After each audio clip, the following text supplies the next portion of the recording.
on that note, ladies and gentlemen, it is time for everybody's favorite segment. So incredibly popular and awesome that it became its own good goddamn show. And it is called Dave Meltzer's Dumb Moment of the Week. And it's a sad one. It's a tragic one for Dave here today. I mean, he definitely gets slapped around a little bit. And it's unfortunate for Dave, but it's what happened.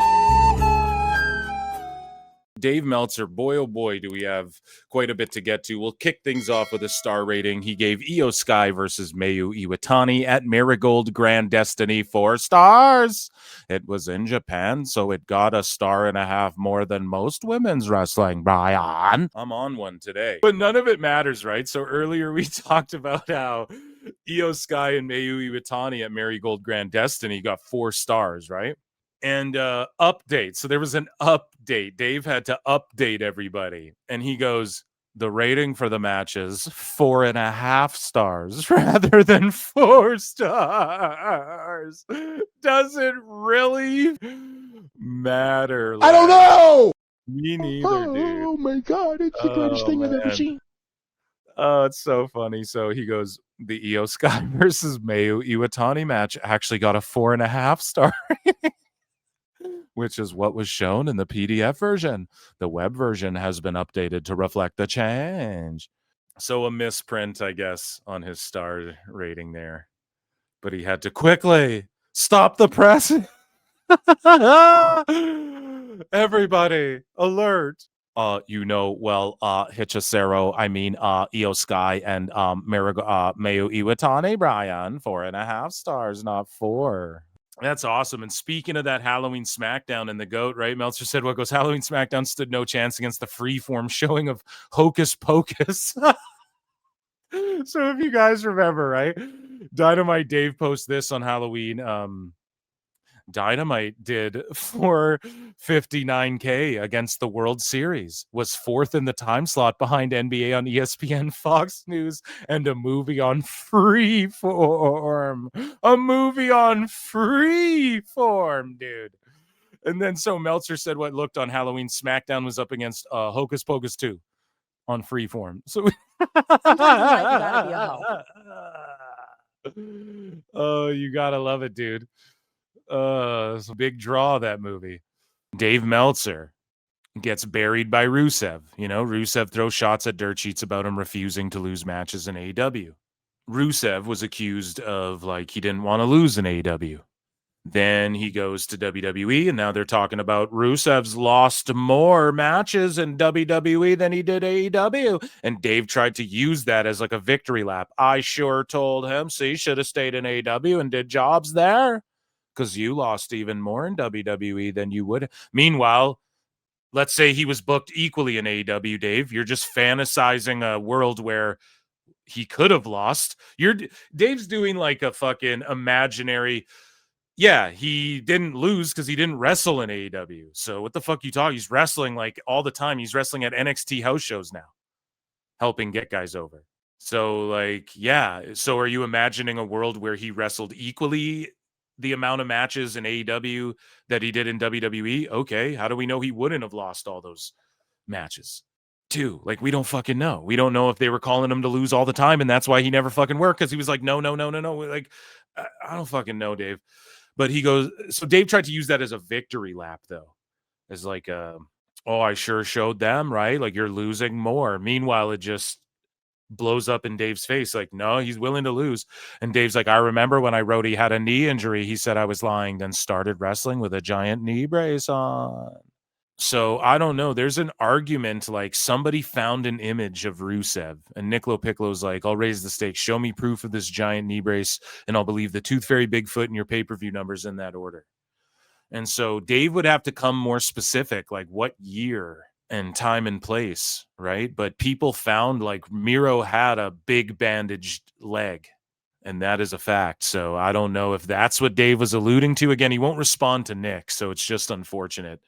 in that regard, that they can't duke it out with each other. We can't get rebuttals between them, but I just don't think Dave wants that smoke. But speaking of which, here's Nicola Piccolo said, LMFAO, a few people sent this to me yesterday. Been meeting to circle back. Dave, if you can show any photo or video. I know I saw one, dude, of Miro wrestling with a giant knee brace. I'll take back everything I've ever said about you making things up. Hell, I'll even believe the 500K max number. Someone might have pulled a pic. I thought I saw one. I don't know, but it was just like a bandage. And it's like, well, that's not a brace, dude, but that is bandaged up pretty heavily. So if that's what Dave's talking about, then okay, point for Dave, I guess. But I doubt it. Like, I don't know, right? Like, Dave won't respond. So who fucking knows if that's what he was alluding when and it's from like a long time ago when Rusev was like, he might have still had like Russian colors on. Speaking of which, Eric Bischoff sort of breaks down why it's funny to make fun of Dave Meltzer. Like, he was asked by Conrad Thompson, oh, come on now, Eric, that's not very fair.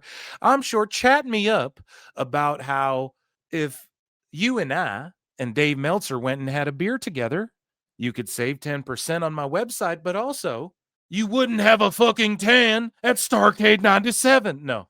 Chat me up about how if we all sat down for a beer, you'd love Dave Meltzer. You'd have a healthy relationship. I'm here for it, Eric. Oh, come on, Eric. That's not very fair to say you and Dave Meltzer wouldn't enjoy some suds together at Starrcade 97. Chat me up about Bash at the Beach. So, Conrad asks Eric, like, oh, come on now, Eric. Why do you keep chatting Dave Meltzer up and calling him a stooge? And Bischoff just is like, it's funny to make fun of this guy, dude. I don't mean all of these folks. You have an issue specifically with Dave Meltzer and maybe his. He's a lolcow. No, and Nick, my agent.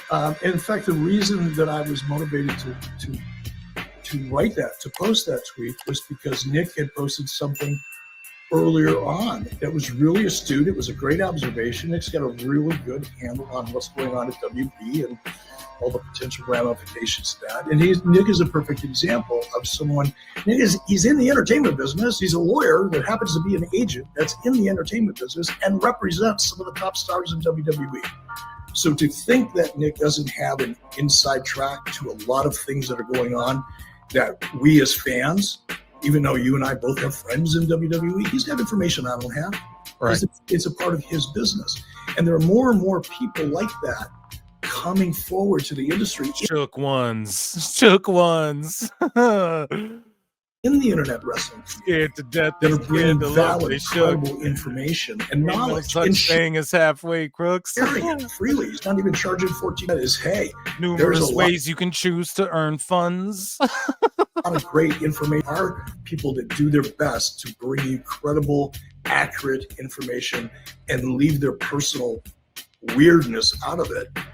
Dave can't separate himself from his weird. You heard of us, official Queensbridge murderer. Takes up shit. He's got a very unique. I'll use the word unique instead of weird. Face stab your face with your nose bone. I forget how it go. You all alone in these streets, cousin. I agree with. The last thing on WWE is that Dave Meltzer claims, allegedly, that WWE tried to hire him and Brian fucking Alvarez. Oh my God, it's the greatest thing I've ever seen. So Dave Meltzer says WWE once tried to recruit him right after Monday Night Raw's ratings slipped below the 4.0 mark. Dave, the only mark slipping is you. Fucking Mark! So Dave had this to say. It all started when the show's numbers dropped below a key threshold, sparking a phone call from WWE executive Ed Cohen. Now, this is Dave fucking saying this. Who knows? I don't believe him for a goddamn second. Or if he did get a phone call, it's just not interpreted. He's just lying about what the phone call was actually about. Tell us what you know, you goddamn liar! But he says, I got a phone call from Ed Cohen from WWE, and it was just like, he said that he's doing it out of, what was the word? Like his idea. But, I sensed it wasn't his idea. My spidey senses. Dave, you have the worst sensibility of anybody in the IWC.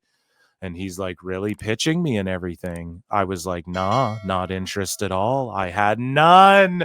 Oh my God, Dave, you're fucking lying. Dave, there's no way you believe this. And here's the thing. Dave got a call from Ed Cohen to say, or like that didn't even happen, right?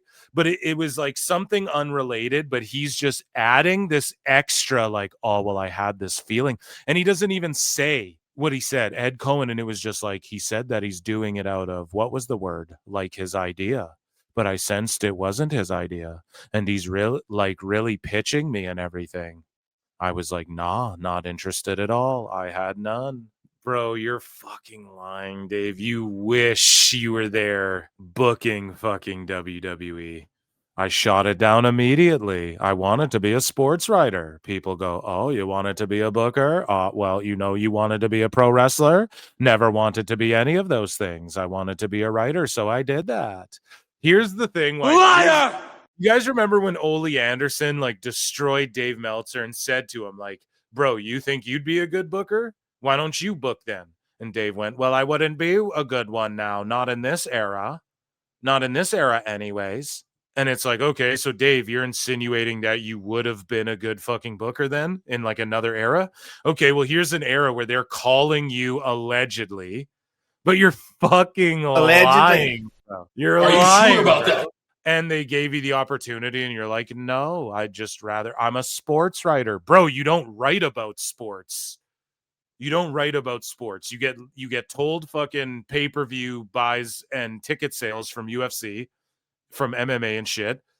Now other people do that way better than you. You've fallen off completely. You talk about how you watch CMLL and all this other shit, and you talk about pro wrestling, and you fucking shill for one company, and you talk shit about the other one. So it's pretty ridiculous to be like, I'm a sports writer. I write for Patrick Mahomes in the NFL, Brian. Like, no, dude, Ole pulled your card on that. Dave, the same guy who's like has reported people were dead when they weren't dead yet and used fake internal memos from Fightful Discords and things of this nature, has too much journalistic integrity to fucking take a job with WWE booking wrestling now he would rather just write about it and condescend people and go, you don't know what you're talking about if they did this. I actually pitched this to Tony Khan.